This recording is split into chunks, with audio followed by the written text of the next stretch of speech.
Why has it been so foggy outside lately? I don't Must be a know, conspiracy. obviously. Yeah. Hi, everyone. Happy Tuesday. Welcome back to my class. Hopefully, you guys have done lots of hard work researching into different articles, taking a look at the controversial issue that you want to pursue for your essay. Today, we're going to take a look at what you can do to better organize all of this factual information that you've been compiling and how to basically start writing the first draft of your essay without even realizing you're actually writing through it. So, not too much of an intro, let's just go ahead and get right into it, shall we? Alright, for this lesson, you're going to mainly need three different things. The first thing you're going to need is you're going to need your research graphic organizer or whatever document you used to take notes on yesterday as you were reading through and doing some research on your controversy. The next thing that you're going to need is you're going to need to open up a copy of the Project Controversial Topics Persuasive Essay. Once you click on the Google Doc that has the assignment itself, it should have given you or made you a copy that you can access and edit yourself, which means that on this project page, if you go down to the blank space on page 4, you should have space for research notes and an outline. This outline is or this space is where you're going to be prepping your outline to actually write your essay. The final thing that you're going to need is from the very top, right above the persuasive essay exemplar. That's the completed example of the full essay. I have a exemplar of the persuasive outline, what your outline is probably going to look like. Now, at this point, we've gone over several times how your outline needs to follow your thesis statement, right? So I'm not going to force you to use a certain way of outlining. However, you need to use some sort of way of outlining in order to, well, be really well organized with your thoughts and get a good score on your essay as well, okay? So I'm going to use the exemplar persuasive outline here to type. What you're going to do is you're going to be pulling your information and your notes and stuff like that from your graphic organizer onto your own copy of the controversial topics assignment. So let me go ahead and show you what I mean by writing an outline. An outline, at the end of the day, is essentially a way to bullet point your information really quickly and to organize the information to help prepare yourself to write an essay.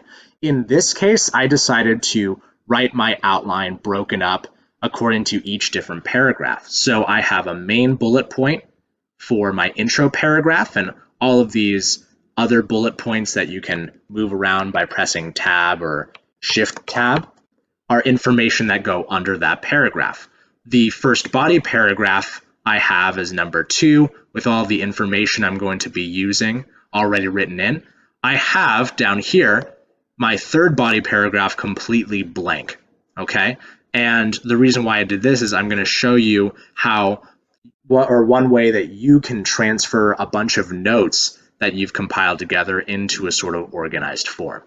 So this section right down here was taken from an article called School Uniform Costs Break the Bank for Poor Families. I wrote down some quotes and took some notes on information from that article onto a document, and then I copied it down here.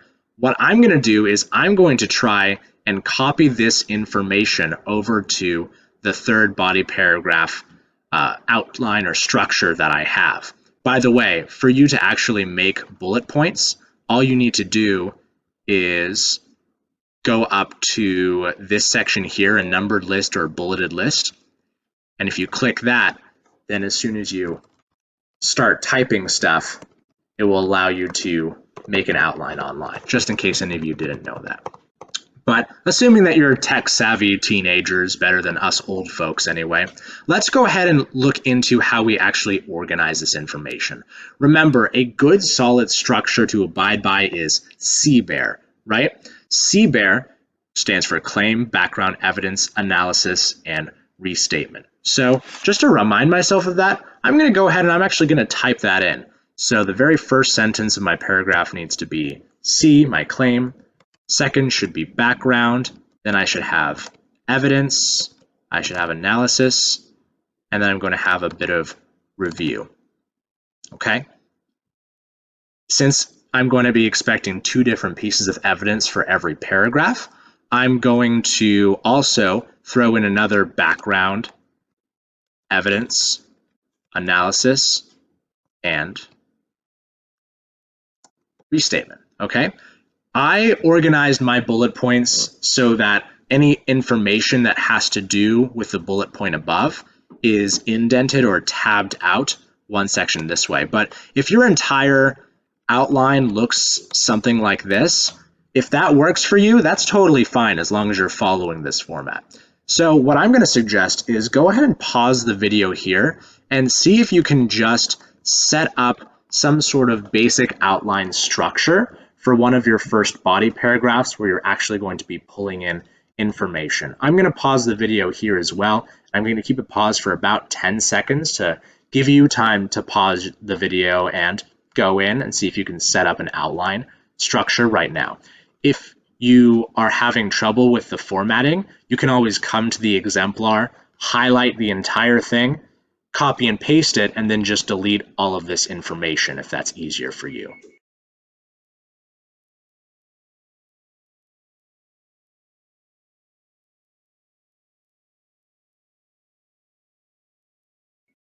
Let's go ahead and let's move on now, shall we? So let's take a look at some of the bullet points I have under this information. When teens come home from school, they usually change out of their clothes right away. Poor families, what will they change into? Wearing uniforms at school and at home equals dirtier clothes. More clothes equals more money for parents to spend on clothes. I'm not necessarily writing in complete sentences on my outline, because the point of an outline or the point of taking notes is to shorten the information you have, right? Also, something else I read from the article, money grants from the government for schools with uniforms are getting cut, aka schools are getting less money from the government to pay for school uniforms. So that means school uniforms need to have higher school uniform prices to make up the money. Higher uniform prices equals more money poor families need to spend. Those are some of the main points I'm going to be bringing up to back up my point. So to set up this body paragraph, first we need a claim statement that connects directly back to our thesis. But what is our thesis? Let's go ahead and look up into the intro paragraph.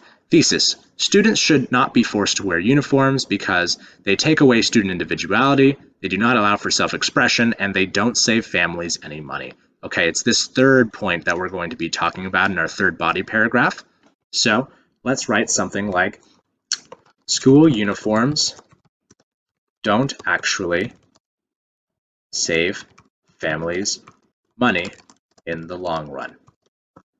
Now, background stands for where we're getting some of our facts from that's going to support our answer or our claim statement, right? So in this case, my background is this article. I got all of this information from this article called, quote, school uniform costs break the bank for poor families by Toby Helm.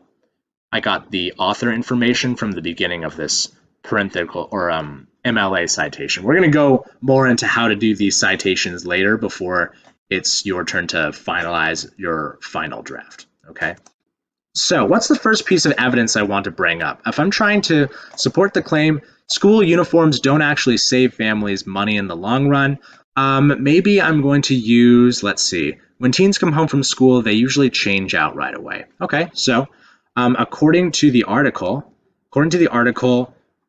when teens get home from school, they change out right away from their uniforms. Okay, awesome. That's the quote that I took from the article, but how does that actually support my claim? This is the point where I go in with some analysis. How does this support my claim? Well, when teenagers are when teenagers are changing out of their school uniforms at the end of the day, they need clothing to change into, which means that families will need to spend money on out of school clothes for their students anyway. Another piece of analysis, another point I just realized. Remember, this is all my own words that I'm just talking about that's connected that's connected directly to this one quote that I have, okay? Another piece of analysis that I'm going to put in there, not to mention,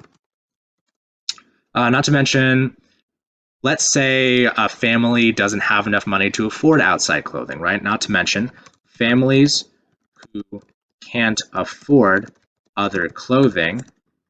I don't like the way I phrased that. I'm going to delete that. Not to mention students who can't afford other clothing will simply stay in their uniforms, which means their clothing will get dirtier quicker. And finally, to restate this, to bring it all back to my claim, these realities show that school uniforms don't actually help save money, especially for poorer families. And done. So we've had lots of practice writing in CBEAR format. To complete the rest of this third body paragraph, I'd have to do this one more time, either taking information from another source or maybe the same source but using a different quote from it, something like that, okay? Now, take this one step at a time. This is going to essentially be your entire lesson and time for the day, is going to be going through, setting up an outline for all of the information notes that you've taken so far, okay? So your intro paragraph should have a hook and a thesis. Your body paragraphs 1, 2, and 3 should each be in CBEAR form. You're going to have a counter argument and a conclusion paragraph, but you don't need to fill those out yet because we're going to have lessons on them tomorrow and the next day, okay? So go in and get to work trying to come up with some sort of outline like this using your own information, all right? Let me know if you have any questions. Once again, you're more than welcome to copy and paste this exemplar outline and just delete the information I have here if you want to use the way I've structured this to help you out, okay? Best of luck to you. I'm looking forward to seeing what ideas you come up with.